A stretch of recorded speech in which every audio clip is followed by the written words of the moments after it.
You're tuning into a Daisy Club TV exclusive.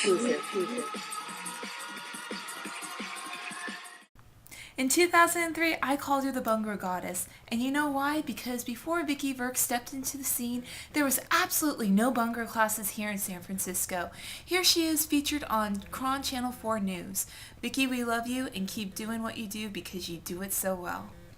Vicki Virk of DholRhythms is here to explain it to us, and if I could just work my way in. Can you fade the music out while I try to interrupt here? No, stop. Stop. It's too embarrassing for me to do this.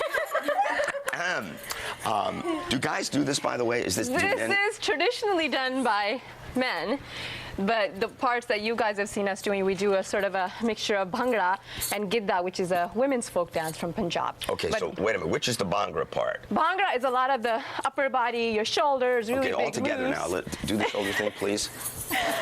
Okay, and do women typically do that? Absolutely. Would men do the same thing? Absolutely, yes. Okay, and then the Dholrhythms?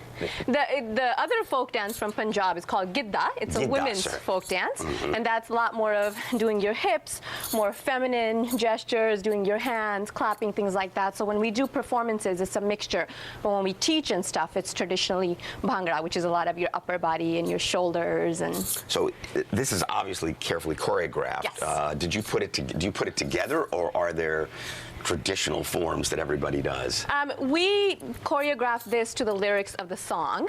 So everything that you see in the only lyrics I heard, can you run that music again?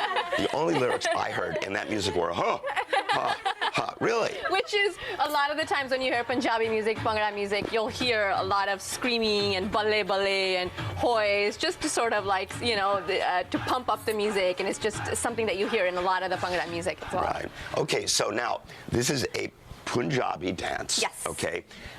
How many people here are from the Punjab, or are Punjab descendants? One. How many people here are actually from India or descendants of Indian descent? Descendants.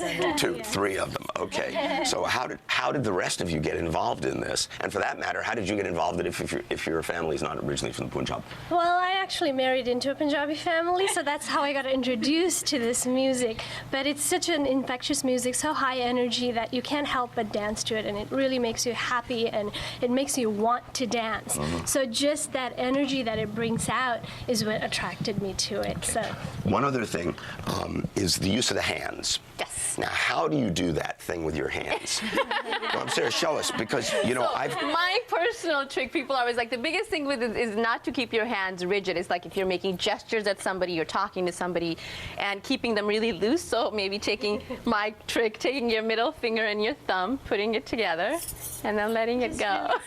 So it's sort of like not so rigid. But like when guys do it, it's a bit different than when women do it, because your women's hands tend to be a little more. Hit it, maestro. Would you take us out, please, with a little dance? And we're going to tell folks a little bit about the Bhangra Fest, which is taking place right now.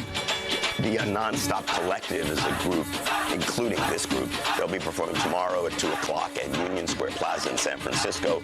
It's free for all ages. And then there's also another event going on October 18th, 9 p.m. at the Rickshaw Stop in San Francisco. The information there is on your screen. I've run out of talking. Let's just watch.